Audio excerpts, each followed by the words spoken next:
साया भी साथ जब छोड़ जाए, ऐसी है तन्हाई। किसके पीछे भागता फिरेगा? इस सब से कुछ भी हासिल नहीं होगा, कुछ भी नहीं। फिर मेरे दिल को सुकून क्यों नहीं मिल रहा? क्योंकि तेरे इस दिल में पाकीज़ा बसती है, और अगर तूने किसी और में उसकी परछाई को पा भी लिया ना, तो मेरे दोस्त तेरे दिल को सुकून नहीं मिलने वाला। मैं इस लड़की को इंसाफ दिला कर रहूंगा, चाहे नुकसान किसी का भी हो। आपका, हॉस्पिटल का या मेरा।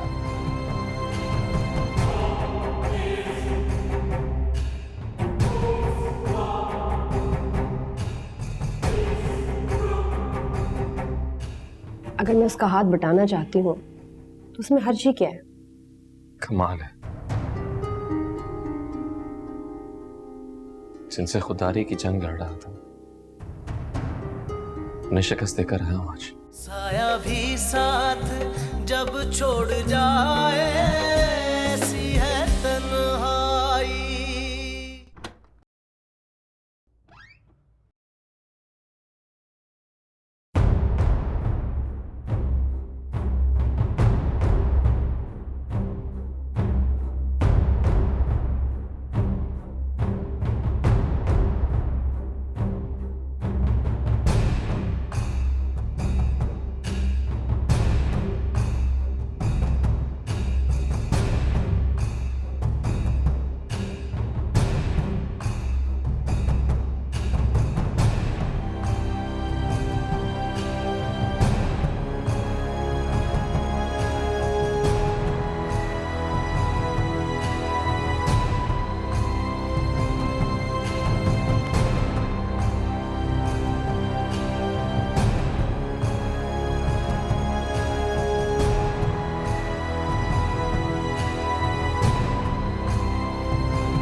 पाकीज़ा याद आ रही है,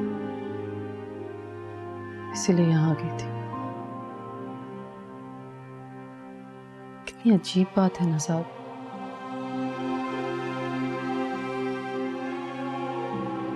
बाज लोग बरसों साथ रहकर भी रिश्ते नहीं जोड़ पाते,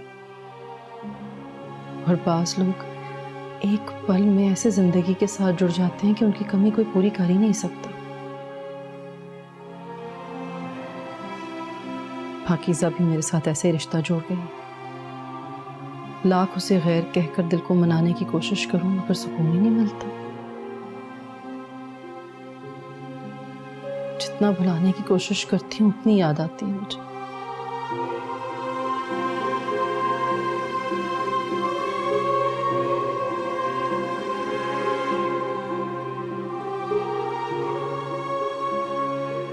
इतने हैरान क्यों हो रहे हो तुम?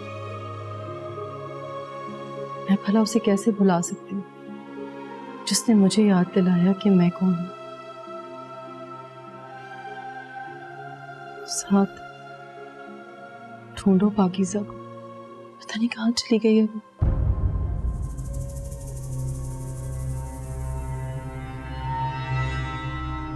जी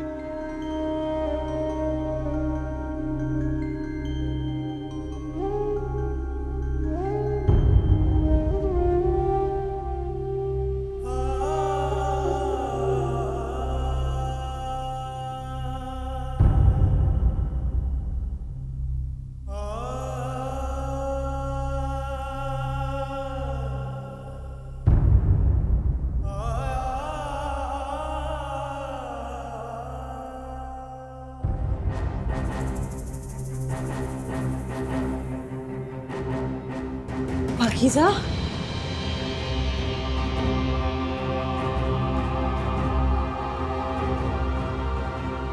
पाकीज़ा,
हेलो। डिस्टर्ब तो नहीं किया तुम्हें? नहीं बोला। हाँ, खाना खा लिया तुमने? जी मैं लंच ही कर रहा हूँ। हाँ ठीक है, तुम लंच करो। खुदा हाफिज।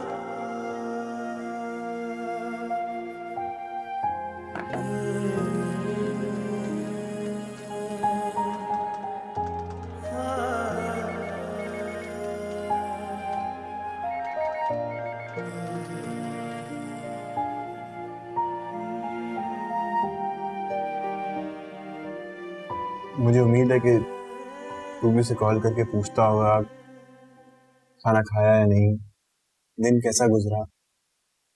नहीं, नॉर्मली ऐसा ही होता है ना, तो जैसा करना चाहिए।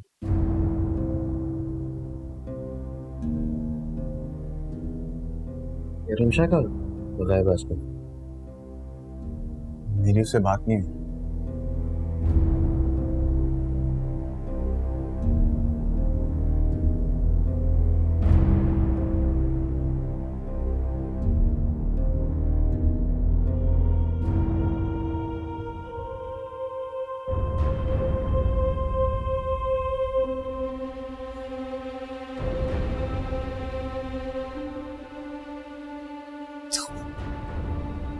तुम जिंदा हो?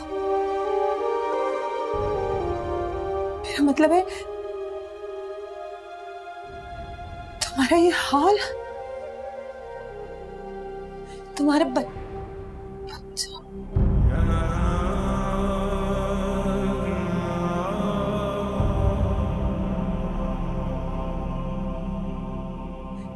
तुम्हारा शोहर कोई नहीं है तुम्हारे साथ?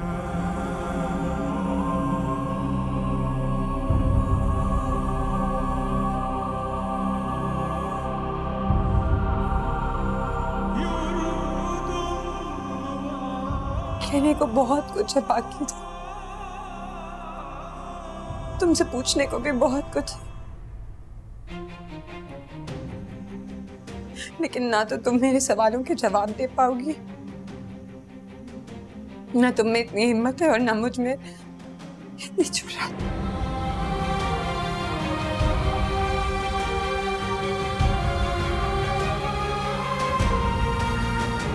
Good morning.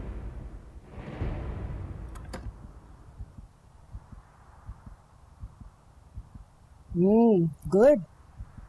तुम्हारा बीपी तो बिल्कुल नॉर्मल है आज, और ये सिर्फ इस वजह से है कि तुमने रेस्ट किया है, और इसी शर्त पर अब मैं तुम्हें घर जाने की इजाज़त देती हूँ, लेकिन रेस्ट करना है और स्ट्रेस नहीं लेना है। ओके? इनकी डाइट का खास ख्याल रखिएगा, थोड़ी कमजोरी है but she will get better.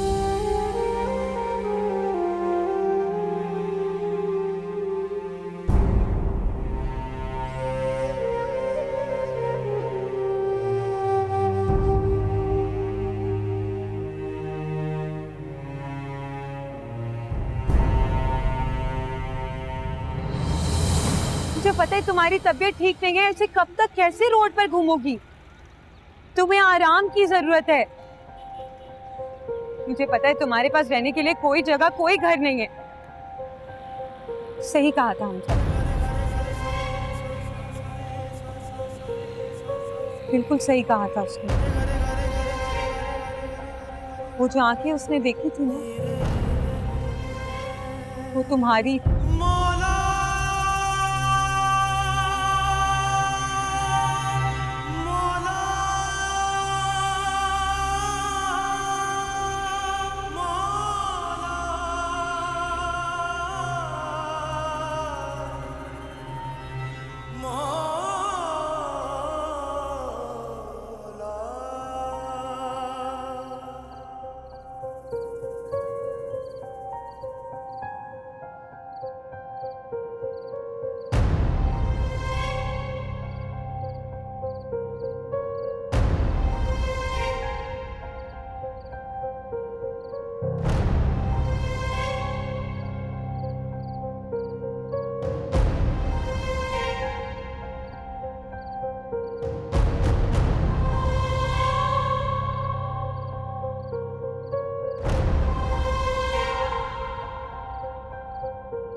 देर कर दी तुमने आज हमजा।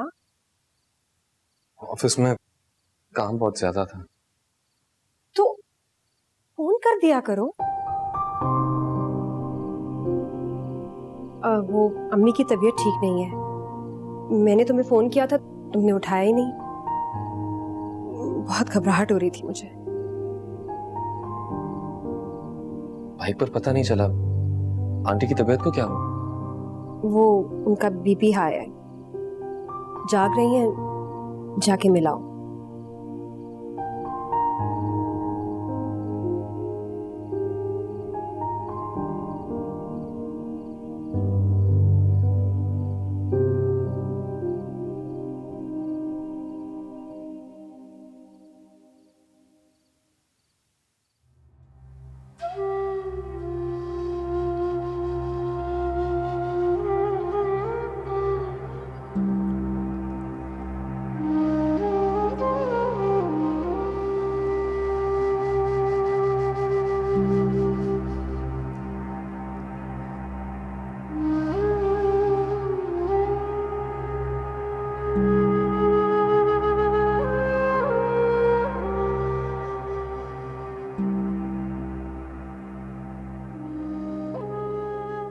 तुम्हें घबराने की जरूरत नहीं है पाकीज़ा।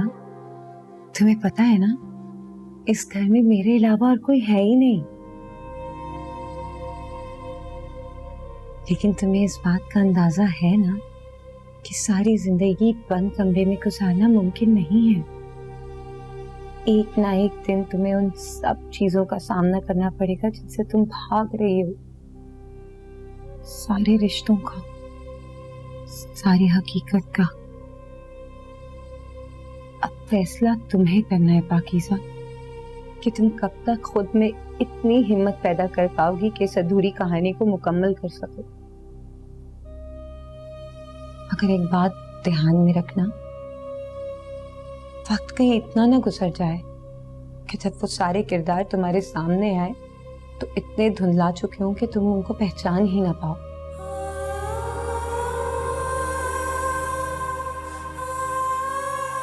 तुम मुझ पर भरोसा करके इस घर में आई हो ना, मैं पूरी कोशिश करूंगी कि तुम्हारा ये भरोसा ना टूटे।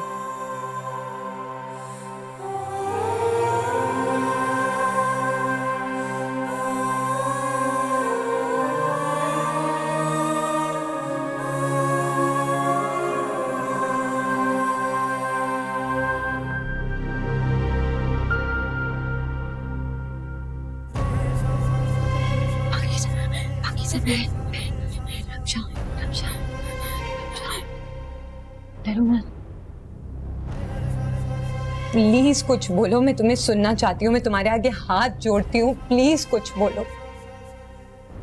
साया भी साथ जब छोड़ जाए, ऐसी है तन्हाई। मुझे उम्मीद है कि तू भी उसे कॉल करके पूछता होगा खाना खाया या नहीं, दिन कैसा गुजरा। नहीं, नॉर्मली ऐसा ही होता है ना, जैसा करना चाहिए।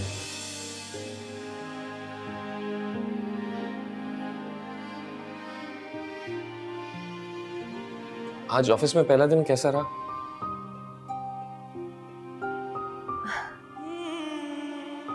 काफी बोरियत रही, ज्यादा कुछ काम करने को नहीं था ना, तो मैंने सोचा कि क्यों ना इधर उधर देखूं कि ऑफिस में और क्या चल रहा होता है। तो वो एडमिन में है एक अदनान साहब, उनकी बीवी के कोई 9 दफा फोन आए, और एक होते हैं साजिद साहब, इतनी चाय पीते हैं 7 कप तो मैंने देखे।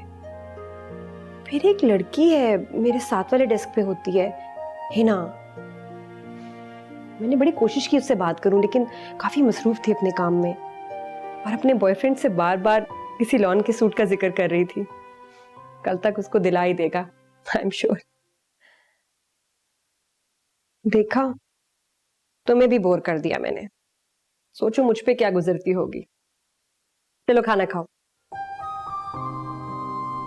अरे रोटी तो ठंडी होगी, मैं अभी गर्म ला। मैं खा लूंगा। पक्की बात?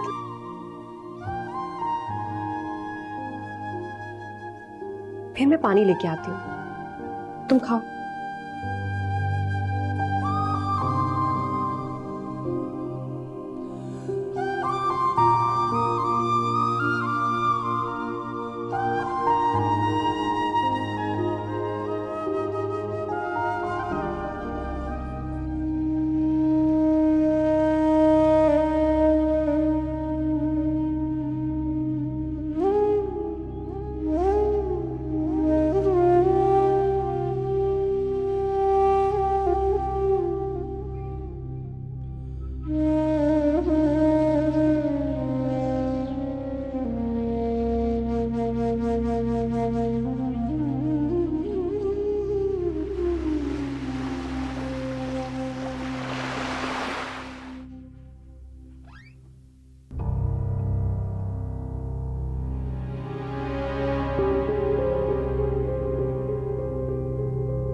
डरो मत। ना स्ट्रेस लेके अपने आप को मजीद असियत मत दो। खाना भी नहीं खाया तुमने। डॉक्टर ने कहा था कि अपनी डाइट का खास ख्याल रखना है तुमने, वरना तबीयत मजीद खराब हो जाएगी। घबराओ मत, मैं हूं बस।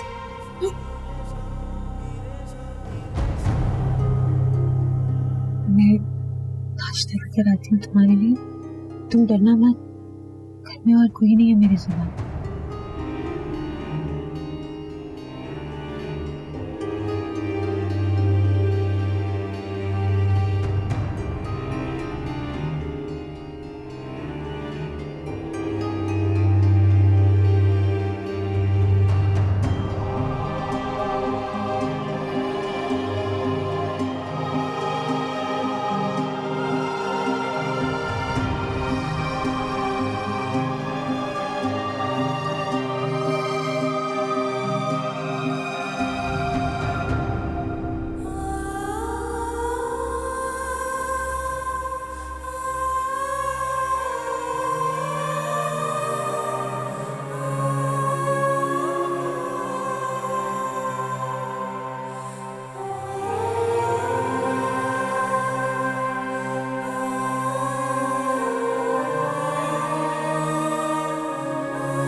कहाँ गायब हो जनाब?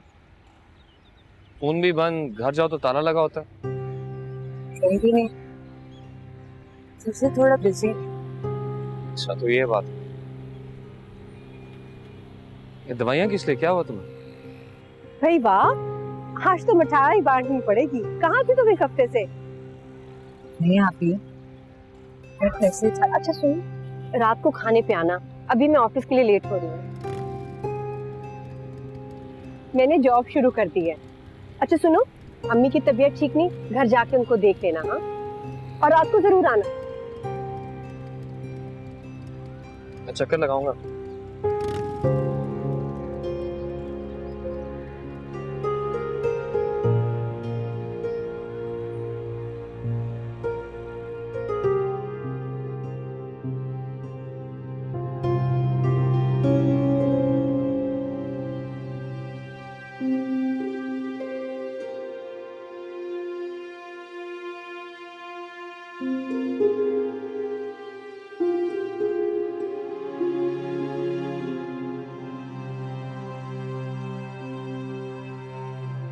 समझ में नहीं आता खुदा का कलाम पढ़कर तुम्हारी मग़फ़िरत की दुआ करके तुम्हारा फ़र्ज़ अदा करूं या अपने लिए रहम की अपील करूं। रोज़ाना इस सवाल का जवाब ढूंढने की कोशिश करती हूँ, मगर दिल की बेचैनी बढ़ती जा रही। अजीब कैफियत है। खुदा की अदालत में मुद्दई भी मैं हूँ और मजरूम भी। सफाई देने लगती हूँ तो जुर्म का एहसास होता है। जब का सोचती हूँ तो सजा के तसव्वुर से रूह कांप जाती है।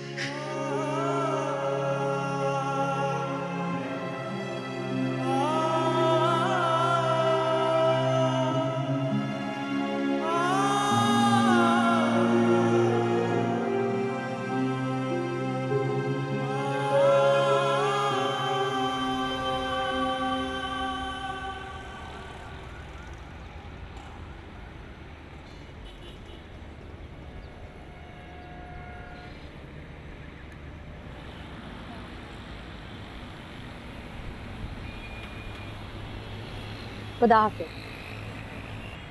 ये आपका टिफिन रह गया। नहीं, ये तुम्हारे लिए।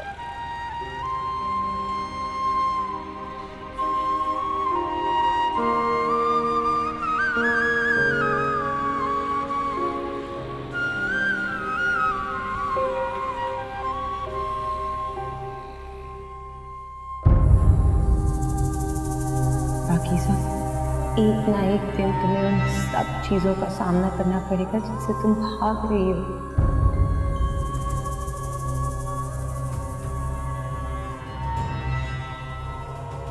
सही कहा था उनका। वो जो आंखें उसने देखी थी ना, वो तुम्हारी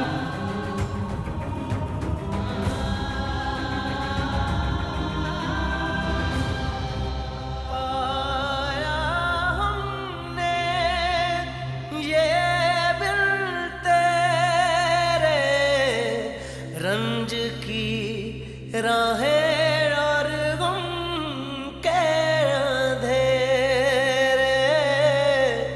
रंज की राहें और गम के अंधेरे। अरे भी ये लोग तो बिला वजह परेशान हो जाते हैं। कुछ नहीं है, ठीक हूँ मैं। कल रात जरा घबराहट महसूस हुई थी। बेहतर हूँ अब। आप दिल पे बोझ सा तो महसूस नहीं कर रही हैं? हाँ, पर मैंने दवा ली।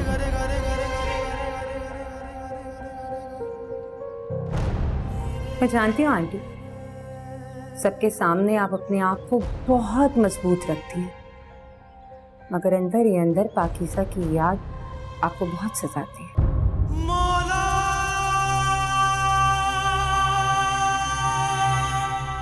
मेरी बातें आपके दिल को तसल्ली नहीं दे सकती और ना ही पाकीज़ा की कमी को पूरा कर सकते हैं। थक गई हूँ बहुत, आराम कर। आराम की तो आपको सख्त जरूरत है। चलिए।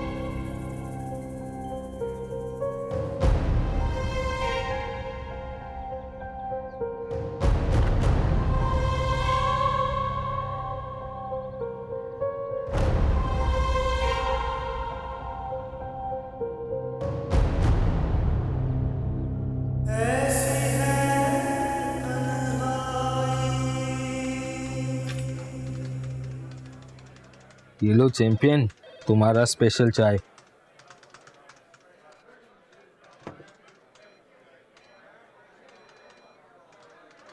वाह अरे चैंपियन, लगता है तुमने घर का फाइट भी जीत लिया। अरे ऐसे क्या देख रहे हो, 4 महीने हो गए तुम्हें इस ऑफिस में, आज पहली बार घर से खाना आया है। हाँ, आज सामने वाले ने शिकस्त मान ली है। तुम ही ने किसी को नॉकआउट किया होगा, तुम फाइटर ही ऐसे है। मैं कहाँ किसी को नॉकआउट करूंगा, जिंदगी ने मुझे नॉकआउट किया। समझ नहीं आई, लेकिन अच्छा लगा। लिख के दे दो, चेप दूंगा कहीं। डायलॉग अच्छा है। ये बात हुई ना फाइटर। मुस्कुराते रहा करो, मुस्कुराते हुए अच्छे लगते हो। किसी का टैक्स थोड़ी है।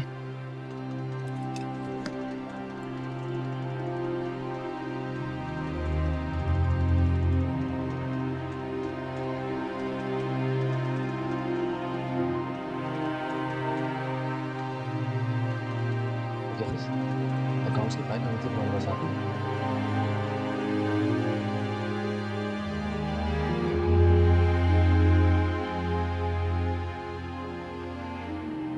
न जाने वो कहाँ होगी, किस हाल में होगी। किस्मत के साथ उसका ट्रैक रिकॉर्ड भी अच्छा नहीं, वरना थोड़ा बहुत जो उसे सुकून मिला था किस्मत उससे न छीनती। और बाहर की दुनिया तो पंजे गाड़े नजरें जमाए इस इंतजार में होती है कि कोई शिकार मिले और वो उसको चीर फाड़ दे। लेकिन अभी इस बार वो सह नहीं पाएगी। साथ तुम शायद पाकीज़ा को समझ नहीं सके। वो सहना सीख चुकी है, अब दुनिया के लिए तरने वाला साबित नहीं होगी। जो कुछ उस पर गुजरा है उसके बाद तो वो पत्थर हो चुकी है। इतना दर्द सह चुकी है कि अब महसूस करने की सलाहियत भी खो बैठी है। उसके आसाब शल हो चुके हैं। अब तो कोई बड़ी से बड़ी चोट भी उसे तकलीफ नहीं दे सकती। सिवाय इसके कि उसकी जात से किसी को तकलीफ पहुंचे। उसे अपनी जीत की ख्वाहिश नहीं थी, वो तो सिर्फ तुम्हारी हार से डर गई थी।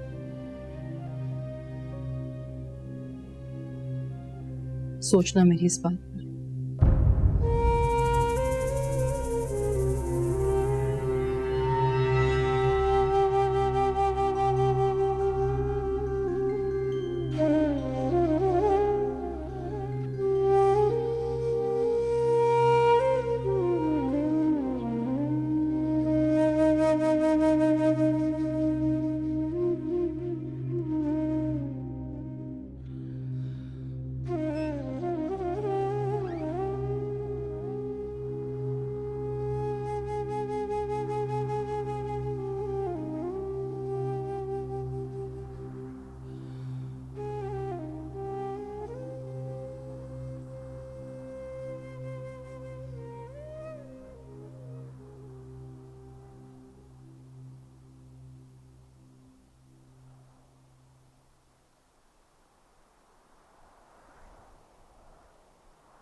ये कैसा ज़ब्त है पाकीज़ा?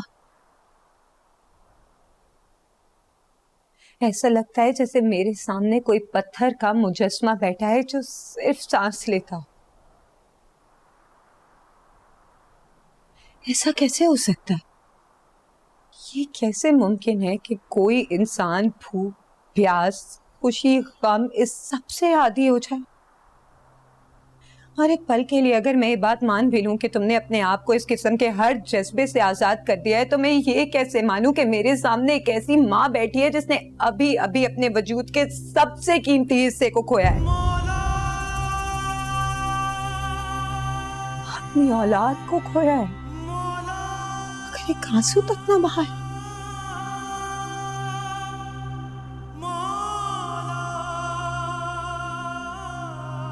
नहीं पाकीज़ा,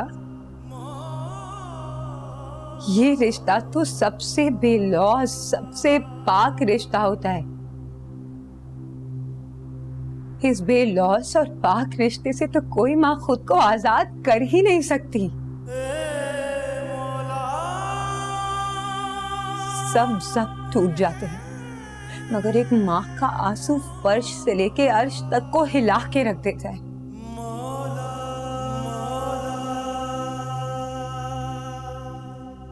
प्लीज पाकीज़ा, प्लीज कुछ बोलो, मैं तुम्हें सुनना चाहती हूँ। मैं तुम्हारे आगे हाथ जोड़ती हूँ, प्लीज कुछ बोलो।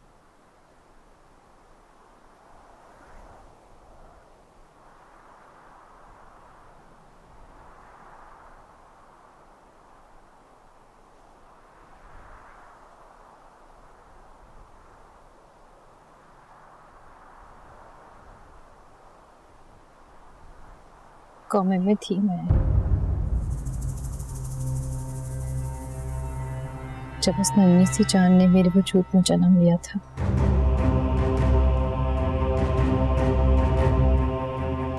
मेरा बेहिस वजूद हैवानियत का शिकार हुआ था।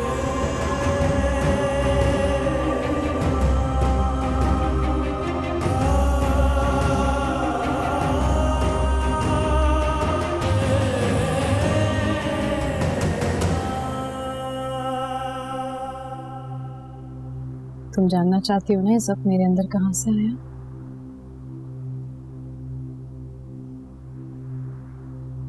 तो ये सब मुझे उस साथ ने दिया है जो हर चीज पे कादिर है, जो जिंदगी और मौत का मालिक है।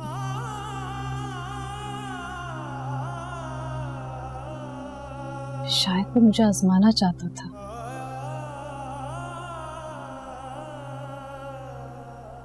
कि मैं एक माँ होने की हैसियत से क्या फैसला करती हूँ।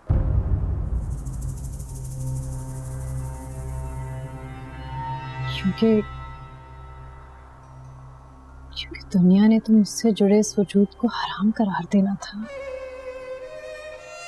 नाजायज करार देना था।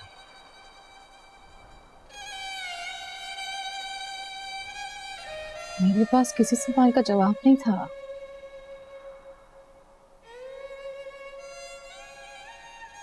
ये उसका फैसला है,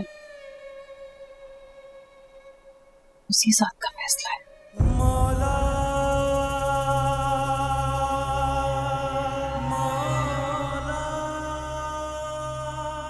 अरे वो किसी जान को इस दुनिया में लाना चाहता है तो मेरी क्या मजाल, मेरी क्या मजाल जो मैं उससे जिंदगी का हक छीन सकूं। बस उसके दरबार पे गई और सर झुका लिया और भूल कर लिया उस नन्ही जान को।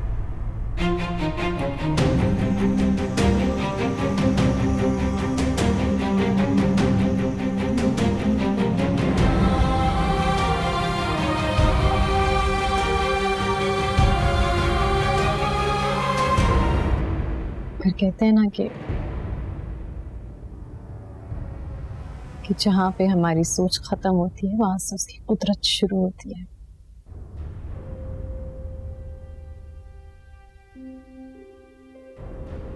हम अपना फैसला करते हैं और वो अपना।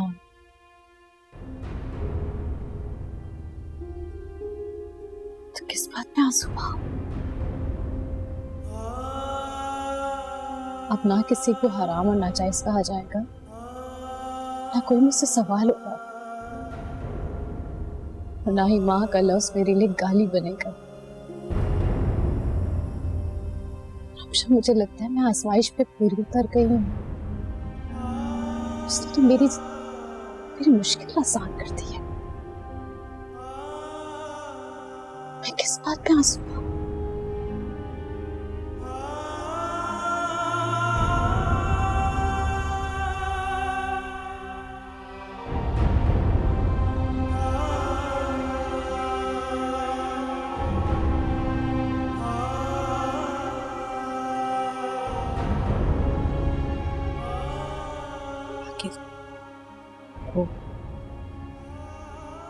मैं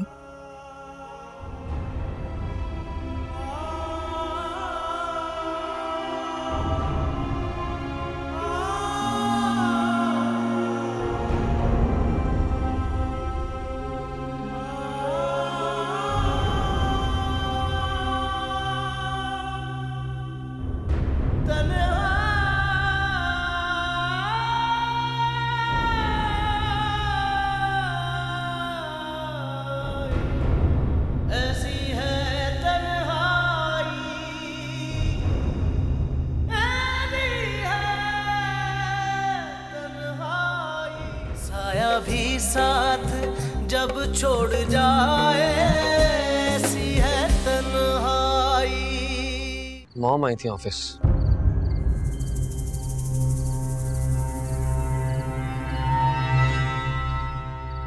मुझे ये बताने के लिए कि उनका बेटा उनसे दूर करने के बाद अब उनका शौहर उनसे दूर करने की कोशिश ना करूं। अब मैंने तुम्हारे सारे सवालों का जवाब दे दिया है, अब तुम्हें भी मेरे एक सवाल का जवाब देना होगा।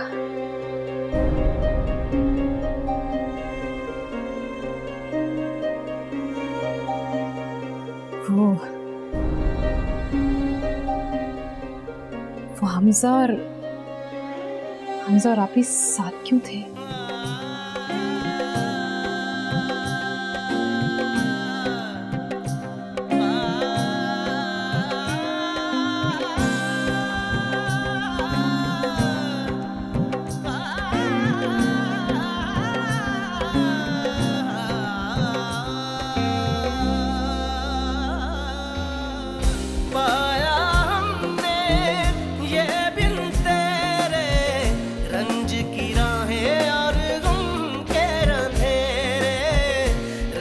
की राहें